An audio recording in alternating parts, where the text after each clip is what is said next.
Class में जो हमने टॉपिक कंप्लीट किया था, थोड़े से क्वेश्चन आपसे पूछे थे, थोड़े से क्वेश्चन आपसे पूछे थे यहाँ पे था, ठीक है? चलो नहीं ये उनका पीडीएफ लगा दिया जाएगा हमारे एडिटर महोदय ने, चलो इसको थोड़ा सा करते हैं, मैं बताता हूँ कहाँ करते हैं, ठीक है?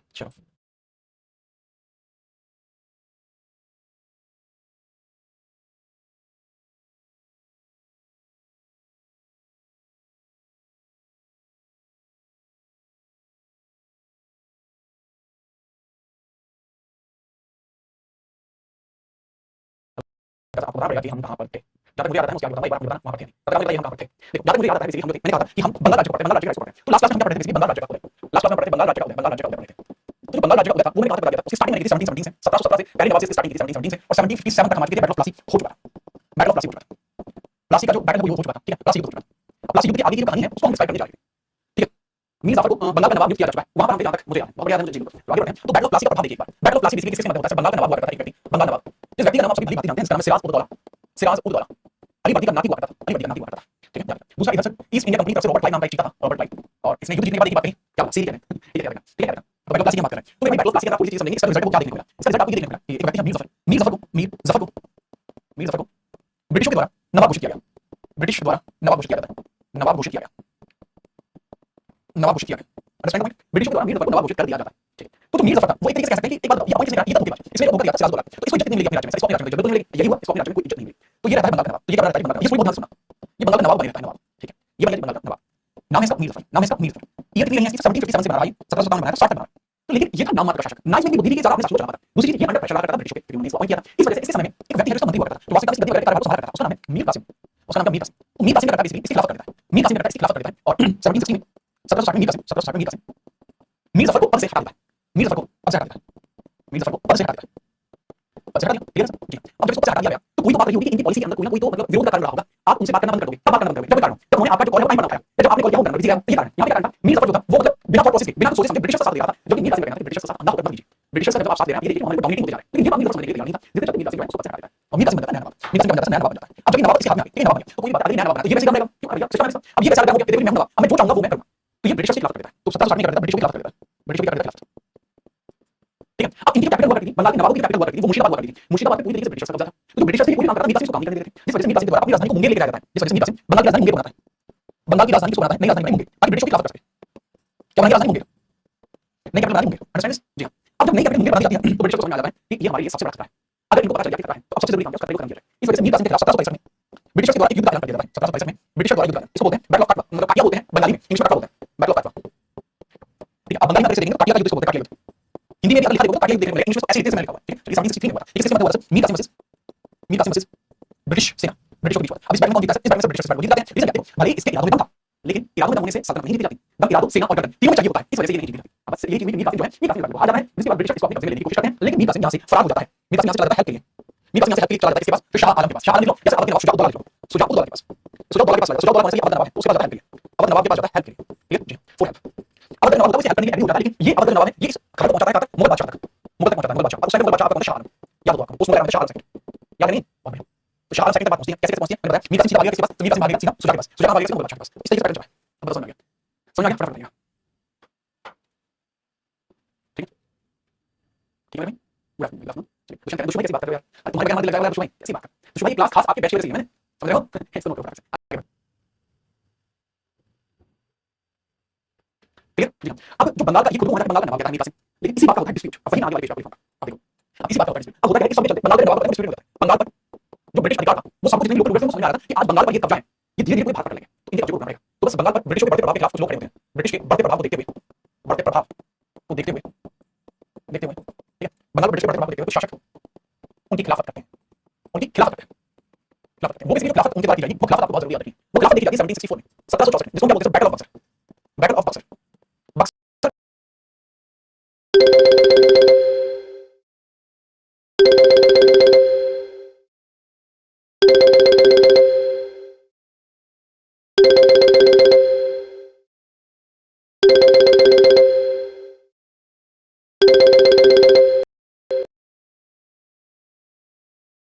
सेना है ब्रिटिशों की तरफ से, और इस बैटल को इसीलिए जीत जाता है। इस बैटल का रिजल्ट निकलता है, अब ये हार है, हार के ऊपर सोचना पड़ेगा, नहीं समझ में? अगर ये हार है तो बात माननी पड़ेगी बस। तो इसका रिजल्ट है, इसका परिणाम है, वो आपको क्या देखने को मिलता है? इसका जो रिजल्ट है, इसका जो परिणाम है वो आपको क्या देखने को मिलता है? इसका रिजल्ट, इसका परिणाम आपको क्या देखने को मिलेगा वो हम थोड़ा सा देखेंगे, बहुत ध्यान से बात को समझिए। आपको देखने को मिलेगा 1765 की treaty of Allahabad, treaty of Allahabad, Allahabad treaty of Allahabad या इसको इलाहाबाद की संधि हम बोलते हैं, इलाहाबाद की संधि हम बोलते हैं। इलाहाबाद की जो संधि थी ये एक स्ट्रेटेजिक कदम था, लिख देता हूं, यह एक कूटनीतिक कदम था, यह ब्रिटिश सरकार का कूटनीतिक कदम था, यह ब्रिटिश सरकार का कूटनीतिक डिप्लोमेटिक स्टेप था, कूटनीतिक कदम था, कूटनीतिक कदम था। अब ब्रिटिश सरकार का डिप्लोमेटिक एक स्टेप था, इसके थ्रू बंगाल में प्रशासन की शुरुआत करनी थी, बंगाल में प्रशासन की शुरुआत, प्रशासन की शुरुआत, बंगाल में प्रशासन की शुरुआत इनको करनी थी, इसलिए मैंने ऐसा किया। ठीक है, सही कितनी बार लिखा, बार-बार लिखा बेटा निवेश अंजू, देखो मैंने भले ही ये चीज बार-बार लिखवा रही हूं, लेकिन ये लिखवाना बार-बार इसलिए पड़ रहा है क्योंकि ये वो पॉइंट है जिसकी वजह से मेरा एक्सटेंशन हुआ। इससे पहले मैंने क्या पढ़ाया था, पहले ब्रिटिश एक्सटेंशन हुआ तो यहाँ आएगा। अच्छी बात, कल अंजू आपकी शादी हुई तो कैसे आपकी शादी हुई, जब आपकी ऑटोबायोग्राफी लिखेंगे या आप अपनी ऑटोबायोग्राफी लिखेंगे तो लिखेंगे मेरी जो विवाह है उनसे हो गया, लेकिन आपके हस्बैंड ने वो लिखेंगे वो लिखेंगे मेरा विवाह है उनसे हो गया, तो क्या आपके मम्मी पापा का लिखेंगे मेरी पुत्री का विवाह से हो गया, तुम्हारे हस्बैंड उनके मम्मी पापा उनको बायोग्राफी लिखेंगे वो लिखेंगे मेरी पुत्री का विवाह से हो गया। समझे? तो कहने का मतलब क्या है, एक ही चीज यहाँ पर तीन चार बार आ गई, सेम चीज यहाँ पे जब इसके अंदर बंगाल की जो रूलर है वो भी शामिल है तो यहाँ आएगा। समझे? अच्छा ब्रिटिश का एक्सटेंशन तब आया था, ठीक है। लेकिन ट्रीटी ऑफ इलाहाबाद का एक्सटेंशन है, जो ओरिजिनल एक्सटेंशन है वो आपको देखने को मिलेगा। मैं लिख देता हूं इसको, ठीक है, मैं लिख रहा हूं सीधा। अवध साम्राज्य में इसको डिस्क्राइब किया गया है, अवध साम्राज्य में इसका डिस्क्राइब है, डिस्क्राइब वहीं पर डिस्क्राइब करूंगा, ठीक है। अवध साम्राज्य में इसका डिस्क्राइब है, ठीक है। ये नेक्स्ट चैप्टर अभी शुरू कर रहे हैं, नेक्स्ट चैप्टर इसको अभी शुरू कर रहे हैं, लेकिन समझ में आया नहीं है। शेरी कहते हैं राहुल भाई की बात है, ठीक है, नोट करो, फटाफट समझाओ, नोट करो।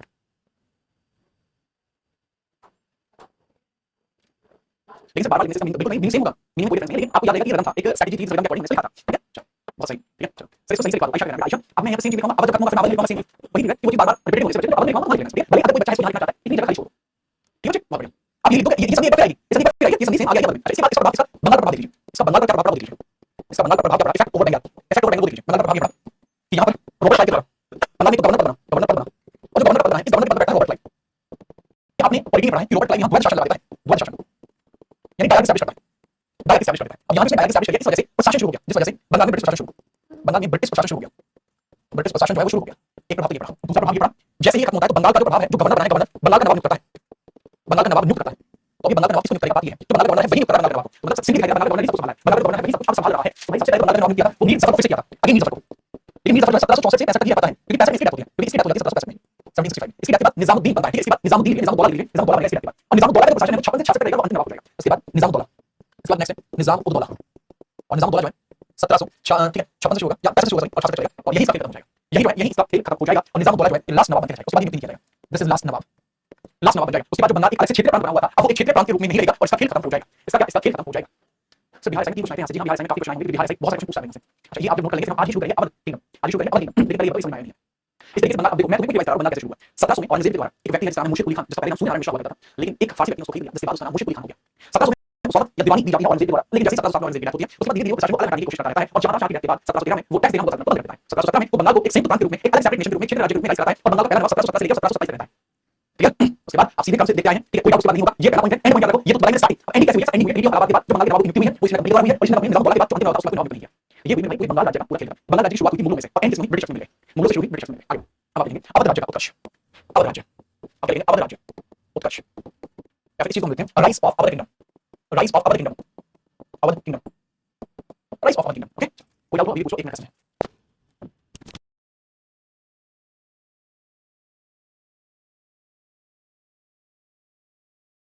चलो एक बच्चा उत्कर्ष मतलब उत्कर्ष मतलब होता है राइज, उदय, ठीक है। चलो एक बच्चा है तलिकोटा का युद्ध है वो कब हुआ था, मेरे सुना तलिकोटा का युद्ध है वो साउथ इंडियन किंगडम्स में होता है। जब आपको विजयनगर साम्राज्य पढ़ाया गया था तो तलिकोटा के बारे में मैंने बात की थी, राक्षसी तावड़ी, तलिकोटा, तुंगभद्रा सभी चीजें हैं। तब आप कहां से सुना पूछता है भारत, ठीक है। याद रखो अब हम बात करते हैं अवध राज्य के उत्कर्ष के बारे में। देखो अवध राज्य कोई अलग से नहीं आया और ना ही स्वर्ग में से उतरा हुआ कोई स्थान है, मुगलों के अधीन एक स्थान था जिसको अवध नाम से जाना जाता था। देख लेते हैं मुगलों के अधीन, मुगलों के अधीन एक स्थान था, अधीन स्थान था ये पूरा, मुगलों के अधीन स्थान था जिसको हम अवध नाम से जाना करते थे। 1722 में 1722 में 1722 में बुरहान उल मलिक के द्वारा, बुरहान उल मलिक के द्वारा, याद रखिएगा बुरहान उल मलिक के द्वारा, ठीक है, बुरहान उल मलिक के द्वारा, बुरहान उल मलिक के द्वारा इस स्थान को, अवध क्षेत्र को, ठीक है, अवध क्षेत्र को स्वतंत्र घोषित किया गया,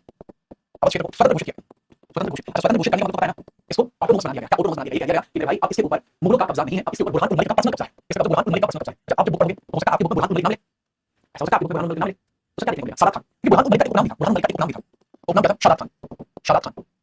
शादात खान आपको देखने को मिलेगा, आपको शादात खान तो जरूर लिखा होगा, शादात खान तो आपके बुक में जरूर लिखा हुआ होगा। तो इसके द्वारा स्वतंत्र किया जाता है, इसके द्वारा इसको स्वतंत्र घोषित किया जाता है, याद रखना। अब बात ये होती है कि इस क्षेत्र को, जिस क्षेत्र को पहले अवध बोला जा रहा है, ये क्षेत्र दो हिस्सों में बटा हुआ था, अब क्षेत्र divided into two part, this was divided into two part, ये दो हिस्सों में था, एक पंच हजारी, एक सप्त हजारी, एक पंच हजारी और एक सप्त हजारी, एक को बोलते हैं पंच हजारी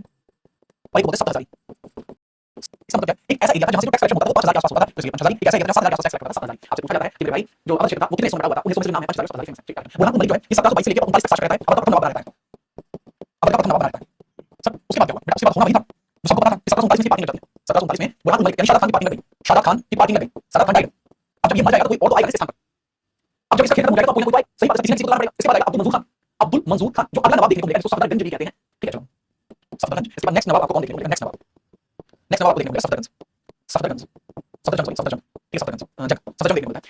अब्दुल मंसूर खान, ये भी इसका नाम है, अब्दुल मंसूर खान, मंसूर खान, ठीक है सर। अब जो अब्दुल मंसूर खान ये है, इसका कार्यकाल यानी इसका समय देख लीजिए कितना है, 1739 से 54 बीच में, 1739 से 54 बीच में टाइम हो रहा है, ठीक है सर, अब्दुल मंसूर खान। अब इसके समय में बहुत सारी जो चीजें हैं वो बहुत इंपॉर्टेंट भी यहाँ पे आपको देखने को मिलेगी, बहुत इंपॉर्टेंट चीज भी आपको इस समय में देखने को मिलेगी। पहली बात तो ये है कि इसको नवाब बना किसने रहने दिया, क्योंकि क्योंकि जो बुरहानुल मलिक है इसके बाद जैसे डेथ होती है 1739 में, तो अब जो किंगडम है वो बहुत ज्यादा फील हो गया, कमजोर हो गया। लेकिन आपको याद होगा रंगीला राजा, ठीक है, मोहम्मद शाह रंगीला राजा, तो सफदरजंग को रंगीला राजा ने मोहम्मद शाह के द्वारा किया गया था, शाह द्वारा नवाब नियुक्त किया गया था, नवाब नियुक्त किया गया था। और आपको ये भी याद होगा कि जो सफदरजंग है ये वजीर भी रहा, ठीक है, याद रखना, यह अहमद शाह जो है मुगल बादशाह उसका वजीर भी रहा था, जिसने जावेद खान की हत्या की थी। याद आया बात? तो मैंने बताया था आपको के अंदर कि भाई एक जावेद खान हुआ करता था, अहमद शाह का वजीर हुआ करता था, तो अहमद शाह का वजीर जावेद खान की हत्या की थी। और उसके बाद ये जो आपका सफदरजंग है ये वजीर भी रहा, वजीर भी रहा, अहमद शाह का वजीर भी रहा, इसका अहमद शाह, अहमद शाह का वजीर भी रहा। अब ये कौन सा, ये भी मुगल बादशाह है, ये भी मुगल बादशाह है, इसका वजीर भी रहा। लेकिन इसका टाइम बहुत लंबा नहीं चल पाया, इसका मतलब इसलिए सोचता है जिंदगी लंबी होनी चाहिए, बड़ी नहीं ना, जिंदगी लंबी नहीं, जिंदगी बड़ी नहीं, इसका जीवन में कुछ खास काम नहीं किया, जिसका जिक्र मैं आपको यहाँ करता हूँ। एक बात जरूर किया था जिसके बारे में आप सभी पहले बता रहा हूँ कि जावेद खान को इसने मारा था, जावेद खान वजीर हुआ करता है अहमद शाह का, ये वजीर भी रहा है और वो किसका वजीर रहा है, अहमद शाह का, जो मुगल बादशाह है। बताना से आगे बढ़े।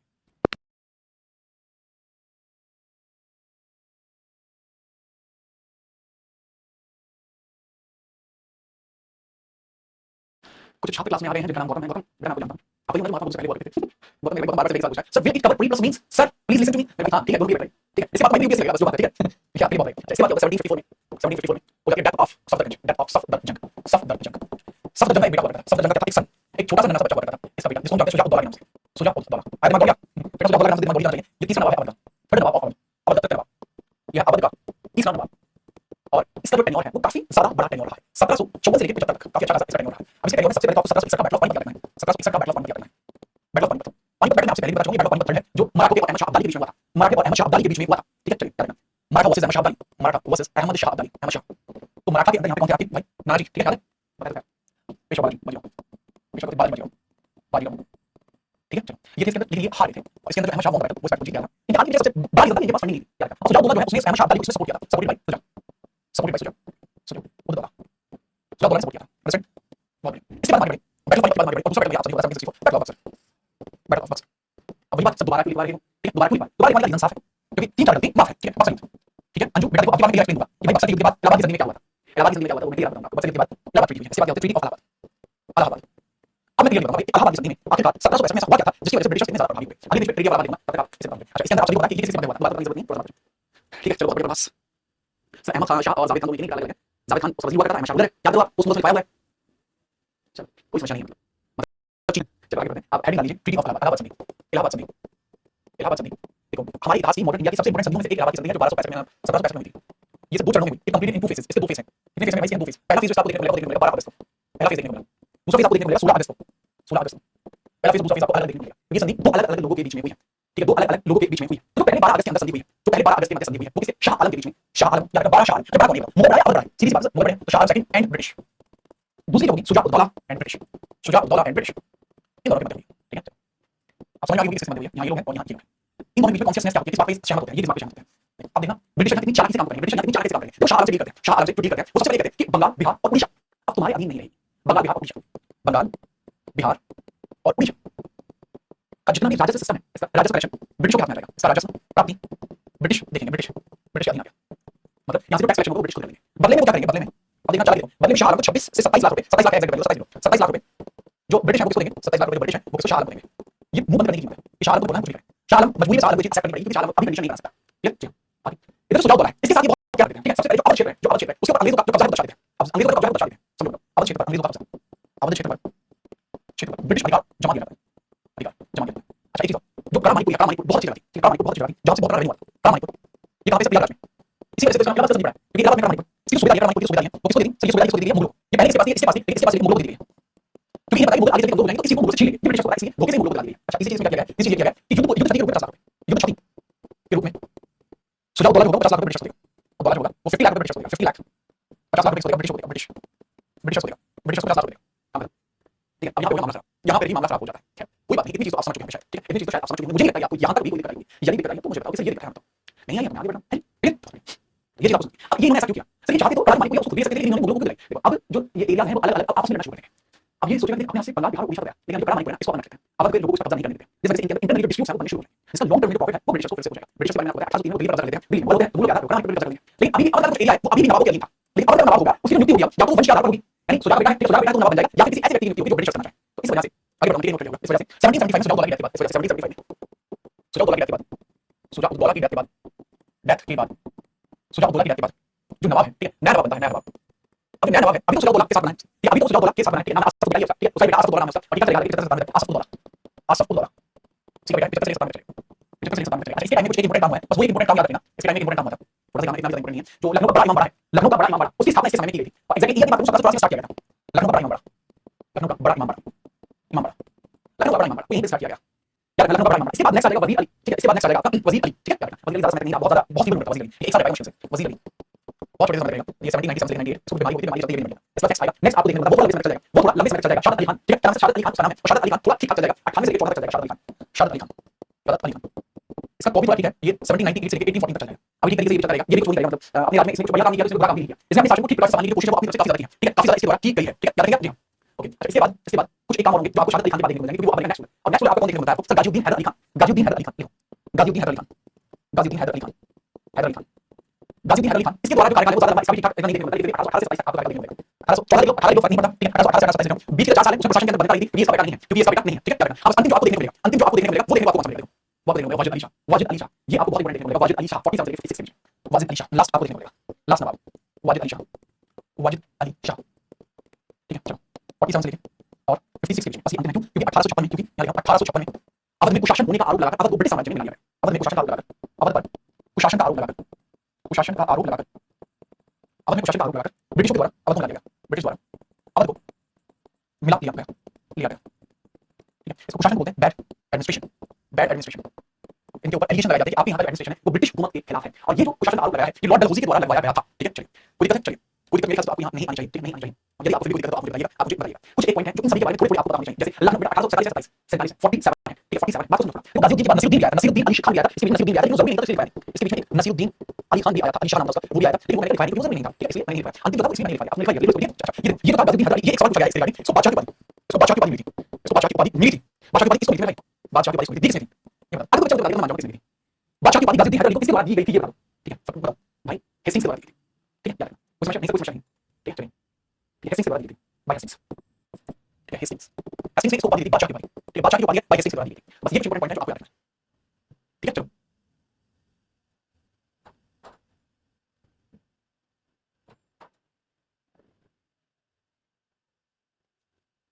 चलो हो गया, ठीक है, ब्लैक में शुभम भाई, चलिए शुभम फिटनेस क्या है, शुभम भाई क्या है, ठीक है, नोट नोट ले लीजिए, अच्छा इससे कोई इंपॉर्टेंट चीज नहीं, हां ये लिख सकते हैं, आपको लिखना चाहता है तो लिख सकता है कि ये वाला जो पोर्शन है, ठीक है, ये वाला पोर्शन है, ये 50 लाख रुपए थे, ये तय किए गए थे, ये तय किए गए थे, इसके बाद देंगे नहीं देंगे, तो इस चीज को प्रभावी करने के लिए एक संधि और की गई थी, इस चीज को प्रभावी करने के लिए एक संधि और की गई थी, इसको प्रभावी बनाने के लिए बनारस की संधि की गई थी, प्रभावी बनाने के लिए, इसको प्रभावी बनाने के लिए एक संधि और की गई थी, जिसको हम क्या बोलते हैं सर, बनारस की संधि, बनारस की संधि की गई थी, लेकिन बनारस की संधि किसके बाद हुई थी, ब्रिटिश और सुजाउद्दौला, ब्रिटिश और सुजाउद्दौला, सेम है, ब्रिटिश और सुजाउद्दौला, अब इसके अंदर एक काम किया गया था, इसमें इसके साथ धोखा किया गया था, ठीक है, इसके साथ धोखा किया गया था 4 के साथ, क्योंकि जैसे ही बनारस की संधि हुई थी, कड़ा और मानी को ये भी इनके पास आ गए, ब्रिटिश के पास 50 लाख रुपए में वो भी इन्होंने दिया और ये इनके पास आ गए, ठीक है, धोखा करेंगे सर, बनारस की संधि 1777, बनारस की संधि 1777, उसको प्रभावी बनाने के लिए किया गया था, वो देखो बहुत ज्यादा डीप वाली बात है, ठीक है, बहुत ज्यादा डीप वाली बात बनारस की संधि, थोड़ी देर तो कुछ करते हैं, ठीक है, अच्छा ये 1856 में अवध का अस्तित्व समाप्त हो गया, और अवध का अस्तित्व सिर्फ इतना रह गया कि वो अवध अब ब्रिटिश साम्राज्य का हिस्सा हो गया, ठीक है, अच्छा अब बात करते हैं आप लोगों से, आज आप लोगों के लिए मैं नोट्स अपलोड कराने जा रहा हूं, ठीक है, अमित बच्चे मैं आपको परेशान नहीं कर रहा हूं, अगर कोई ऐसी चीज है मैं आपको बाद में बताइए, इसका मतलब आपके लिए ऑप्शन है, आप देखना चाहिए, कोई मसला नहीं, चलिए सिर्फ 2 क्लास रह गए हैं, क्योंकि पुरानी कोई जो क्लास में नहीं है, मैं अभी यहाँ से सारी क्लास भेज रहा हूं, ठीक है, आप टेंशन मत लो, अभी मैं आपकी प्रैक्टिस करा रहा हूं, पॉलिटी प्रैक्टिस शीट आपके बैच में पहुंच जाएगी, और जो पॉलिटी के 100 नोट्स हैं वो भी आपकी क्लास में पहुंच जाएंगे आज की तारीख में ऑलरेडी, ठीक है, ये कोई समस्या आज मेरी जितनी क्लासेस चल रही हैं मैं किसी कारण से बिजी, हर चीज नहीं फैमिली का कुछ नहीं करता, चलिए चलो सर आपकी शादी नहीं मेरी शादी वाली कोई नहीं है, ठीक है, कुछ काम था वैसा काम था, मुझे बाहर जाना पड़ा था, ठीक है, काफी ध्यान से, ठीक है, चलो ठीक है, चलो ठीक है, आप निश्चित भाई आपकी शीट अपलोड कराऊंगा अभी, ठीक है, अगर मैं बोला है समझे, ठीक नहीं क्लास के पास गया था, मतलब मैं बाहर गया था, अमृतसर के थोड़ा सा काम था, वैसा काम था, ठीक है, तो आपसे मिलेंगे, ठीक है, आपसे मिलेंगे, कोई मुझे नहीं करना, ठीक है, आपसे बात होगी अगली क्लास में, ठीक है, सावधान रहिए और बढ़िया चलिए और कोई डाउट नहीं, जितना समझ पाइए और वो सेकंड में यहाँ आपसे क्लास पूरा हो जाएगा, ठीक है, फुल में कोई सब कुछ करनी है, धन्यवाद।